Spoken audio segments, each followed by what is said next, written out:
Hey guys, what's up? This is Swordfish1390, and today I'm going to be talking about my overall thoughts on Star Ocean 5, Integrity and Faithlessness. Now, this game was generally negatively received in Japan. It was overall panned by critics. There were a few positive reviews here or there, but they were generally few and far between.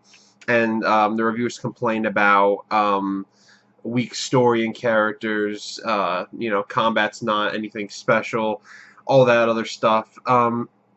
The game received slightly better reviews in the West, but just barely, like just a touch. It generally got complaints about the same aspects of the game.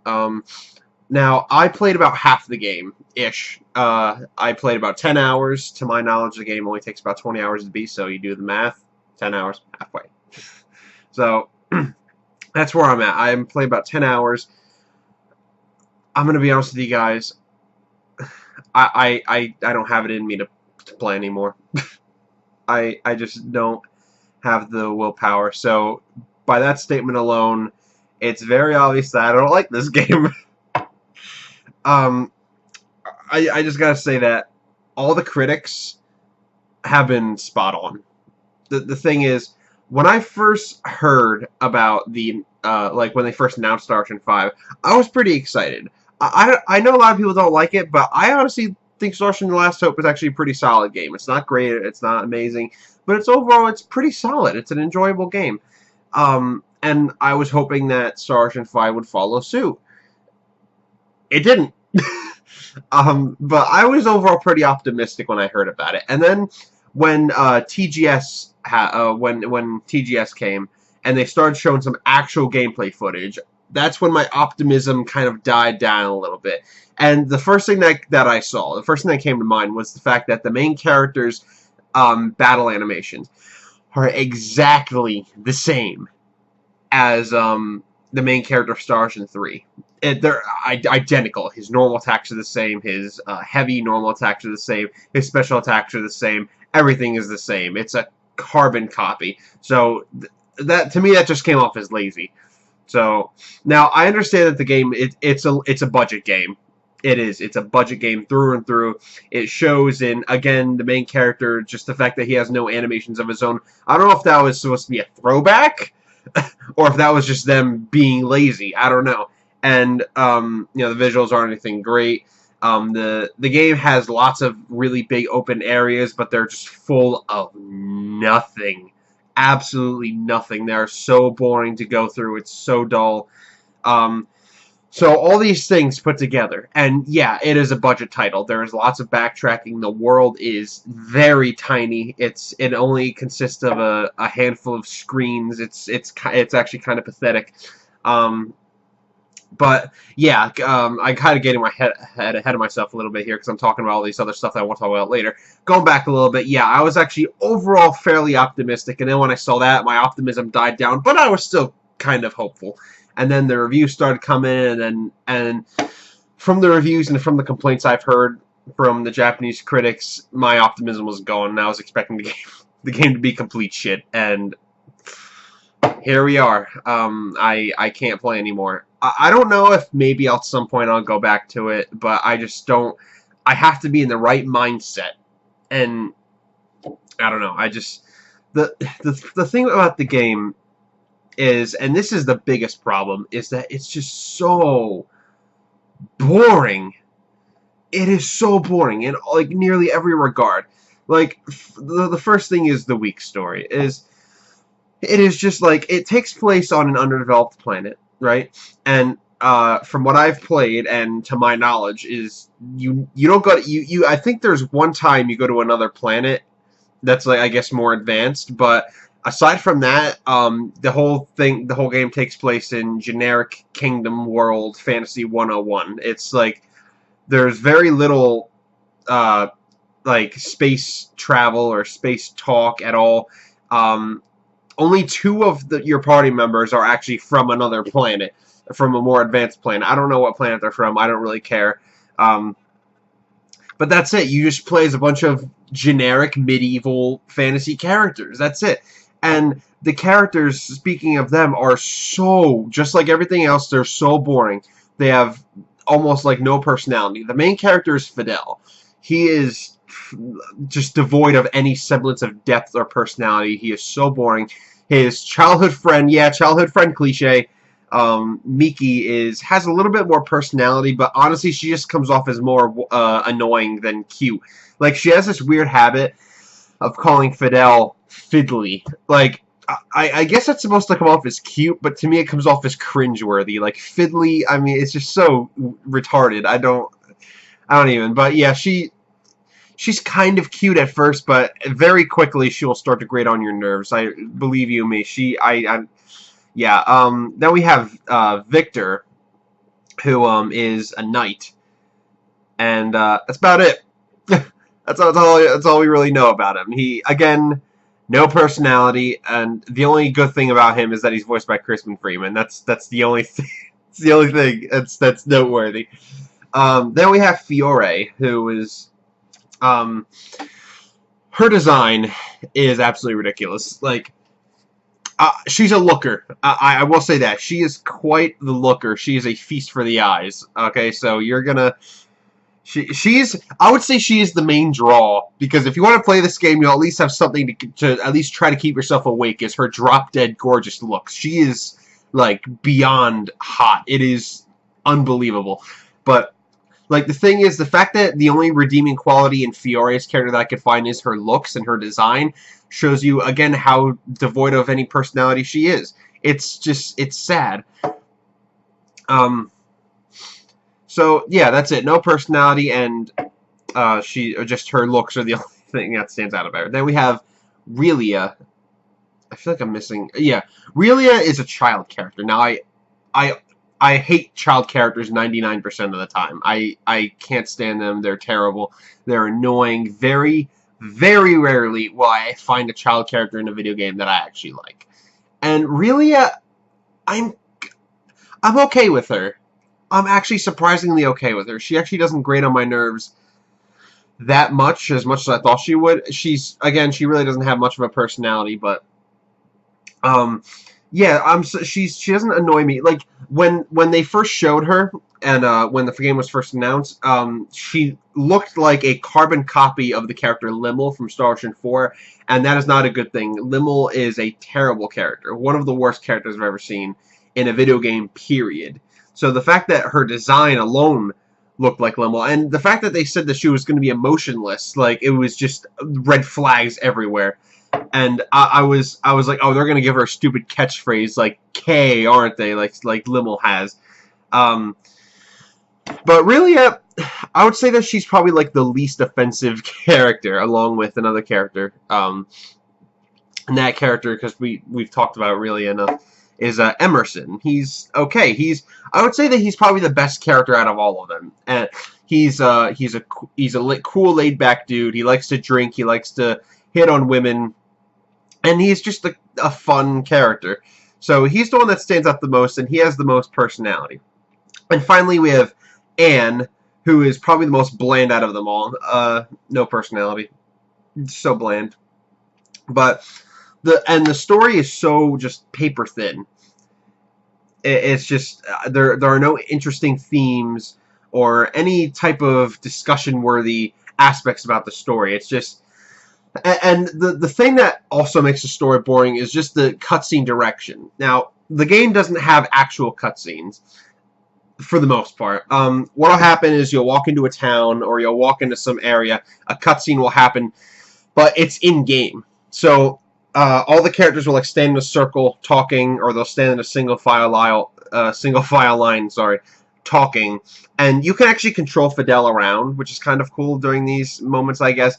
But the thing is, the fact that there's no actual cinematography happening, the fact that it's just a bunch of static dolls standing there talking to each other, makes the cutscenes a slog. It makes them really boring, because you can't get, like, you don't see any of their facial expressions.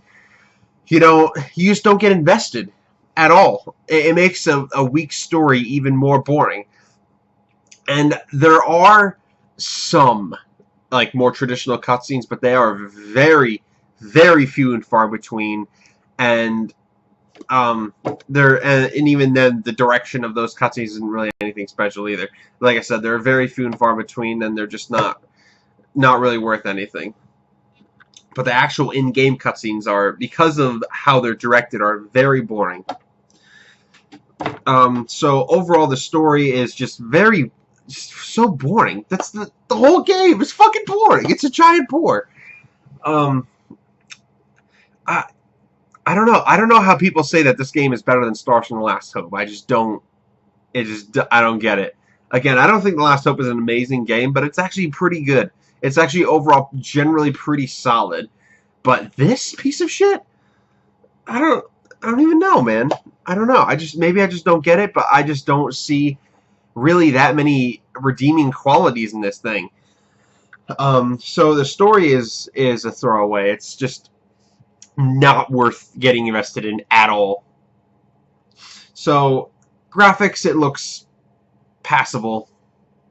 It looks all right, I guess. I mean, it is a budget game, so yeah, I guess you got to kind of throw them a bone there, but the visuals are acceptable, I suppose. I guess. So not much to talk about there. I guess audio department.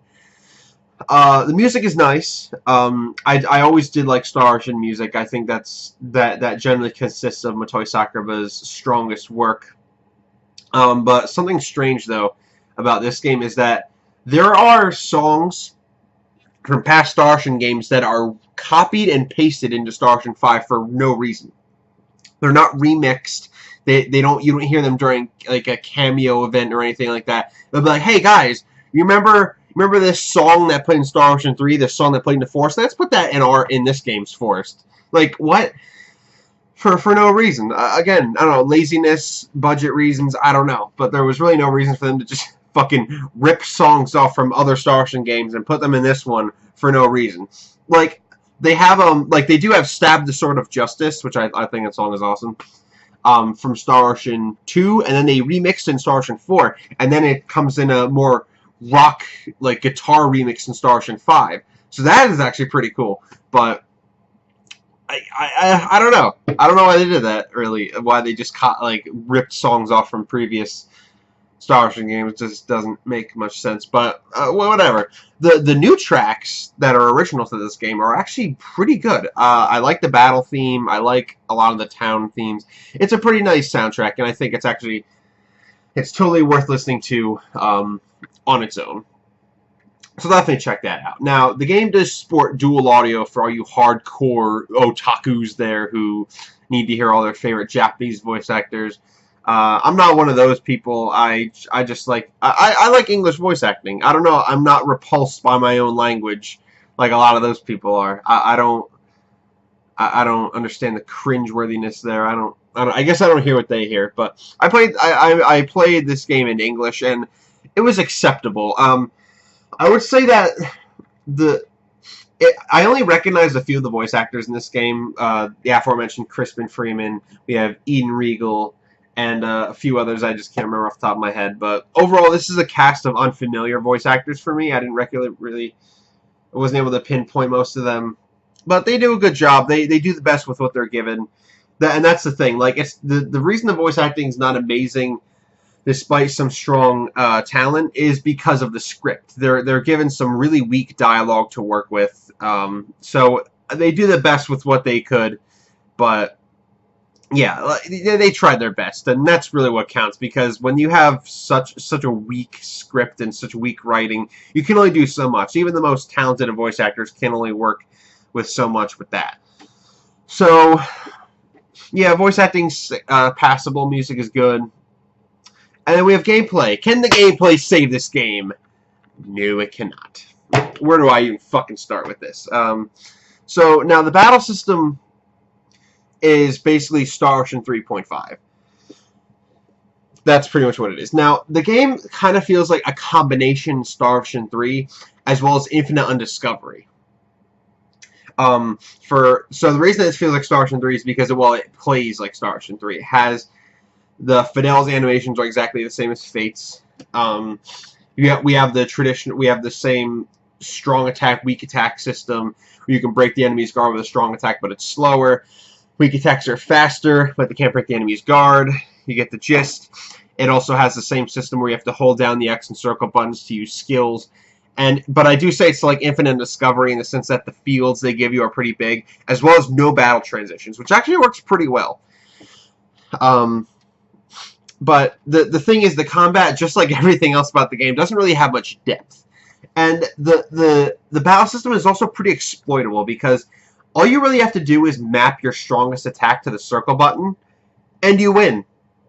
So I always have double slash, which is his first move, by the way, mapped to the circle button, and all I do, I get into a battle, circle, circle, circle, circle, circle, circle, and guess what? I win the battle with virtually no effort. Like, very little skill is required.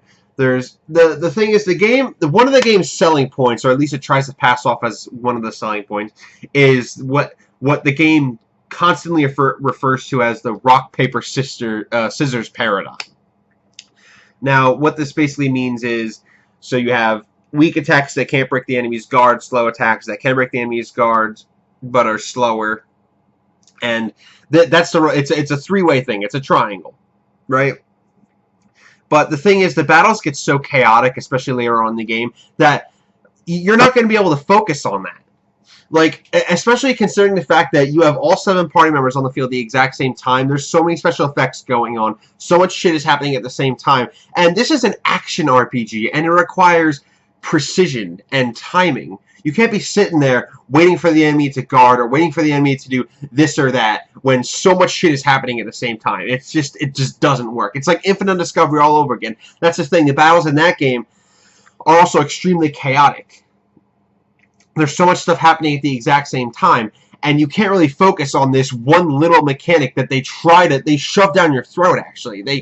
I can't think of, there are so many tutorials in this game where they talk about this like it's a big thing, and it's really not. You just gotta go into the battle, mash the circle button, and you win the battle. The game is, honestly, I can't remember 1 or 2 times where I had, like, any type of difficulty. The game is just, like, painfully easy. It's like, it's kind of sad how easy the game is. And then we also have the role system, which basically is kind of like your AI settings for your party members, but the thing is, the AI for your party members is dumb as bricks. They have, like, no common sense, no matter what roles you put on them. It's just... And the roles can also be applied, can't be applied to more than one character. So let's say you have a role in, like, attack foes, like, focus on attacking. You can only put that on one character. So if you put it on Fidel, that's it. You can't put that role on any other character. So you'll have a bunch of melee fighters, and then they can't make use of that role because you already put it on someone. It doesn't really make a lot of sense. And you can level up the roles with skill points that you get from battles, which actually works kind of well, and then they can level up, and then they can get increased effectiveness, and that's all well and good. But the role system generally is pretty exploitable. It also doesn't really affect the AI much because, again, your AI is just not very intelligent. Like, there was one, like, for Miki, for example. Miki is your typical back row healer. And I put so many, like, magic focused roles on her just so that she's either healing or using black magic. And I put all those roles on her, and for whatever reason, she absolutely insisted on being a front row fighter with Fidel and my other melee attackers. So there were so many times where I had to override her AI to do what she should have done to begin with the roles that I gave her. So, I don't know. But, so, I'm stumbling over my words here. The thing is, I haven't played this game in a while. I haven't touched it in like a month, and I just don't want to go back to it. But, what else do we got? We have the side quests, which are just your typical MMO bullshit. Just go find 5 of this, go kill 5 of that monster, and go report to the town bulletin board. Nothing special there. Private actions. Now, private actions are a Star Ocean staple. Now, but the way they work in this game is a clusterfuck. So, whenever you go to a town, you'll notice a golden circle in the town, and when you walk into the golden circle, your party will disperse to different parts of the town, and you have a certain amount of points, And then when you go to each individual character, you can kind of hear, like, I guess, a side conversation or have a side conversation with one of the characters in the town. And you can do that as many times as you want, as long as you have the points. But generally speaking, you won't have the amount of points to, like, you won't have the same amount of points as you have party members, so you won't be able to listen to every single private action. So all you have to do is go into the town, listen to all the party members you want to, leave the town, come back, go back into the circle, have them disperse, and then go talk to the remaining party members. Like, it's a complete waste of time, and it takes so much needless effort just to hear pointless side conversations. And the thing is, these side conversations lack any semblance of substance or even entertainment value. There's nothing worthwhile. Listen, I can't think of more than 1 or 2 private actions where I actually got either a chuckle or some kind of insight on how the characters are feeling. Overall, the conversations put me to sleep, just like any other story segment. And because it's just a bunch of dialogue being spouted by cardboard cutout characters that I couldn't care less about. So the private actions are basically like a poor man's skit system from the Tales games, because it's just a clusterfuck the way it works. Having to go into the town, talk to everyone, leave and come back, and then talk to remaining party members is just such a needless, just like takes so much needless time and effort, and it just didn't work well. Like, I guess nobody, whoever play tested it, obviously, I guess they're like, oh, this is good, this works. No, it doesn't, motherfucker. No, it doesn't. But the thing is, I haven't beaten the game, so I can't really talk about it in its entirety. There might be things I haven't seen yet, but overall, the game is just a bore. The story is boring, the characters are boring, the combat is kind of fun at first, but just like everything else, it starts to get boring. There's honestly really not much good about this game I can say. It's a snooze fest, guys. If you are an RPG fan, if you're a Star Ocean fan, you'll be doing yourself a favor by doing this. Just skip this one. You're not missing anything. Like, you could argue, oh, you haven't beaten the game. And yeah, I haven't beaten it because I'm forcing myself to play it every time I sit down and do a play session. And I shouldn't have to be forcing myself to see content that maybe the game gets good, but I shouldn't have to play half the game or more than half the game to see any worthwhile content. And I don't care enough to keep playing anymore because the game is just putting me to sleep. So definitely skip this one. You're not missing anything. It's not worth your time. Play Star Ocean 3 and 4 instead. I haven't played Star Ocean 1 and 2. I heard they were the best games in the series, especially Star Ocean 2. That one seems to be the most popular and highly regarded by most fans of the series. But I did play 3 and 4. I really like those games. But skip this one. It's a waste of time and money. Not the worst game I ever played. I have played worse games, but definitely not one maybe if it's $10, if you're just curious to pick it up that way, if it's in the bargain bin, but otherwise, don't even bother. So, I'm sorry this wasn't really a great video, only because, again, I haven't touched this game in like a month. And also, these videos where I'm on camera are unscripted, so I'm kind of just like talking as things come into my head. I may have forgotten stuff I wanted to talk about this game, but those are my general thoughts. It's not a good game. It's not worth playing. Not worth your time. Not worth your money. Just play Star Ocean 3 or 4 instead if you want to play a Star Ocean game. Play a Tales game instead of playing this thing. So overall, yeah, give this one a pass. And that's about it. So, maybe I'll try to think of maybe more videos I could do like this of me on camera, because I actually kind of think that this is actually more fun, doing it on camera. I think that if I do a discussion video like this, and rather than me being on camera having a picture, I think that's boring. So I think you'll get more out of it if you see me on camera, because you can kind of see my reactions to things. But yeah, so I'll probably do more videos like this. I'll have to think about what I'm going to do. I might do a video talking about Treasures of Cold Steel, because I'm at the very final dungeon of Treasures of Cold Steel 2.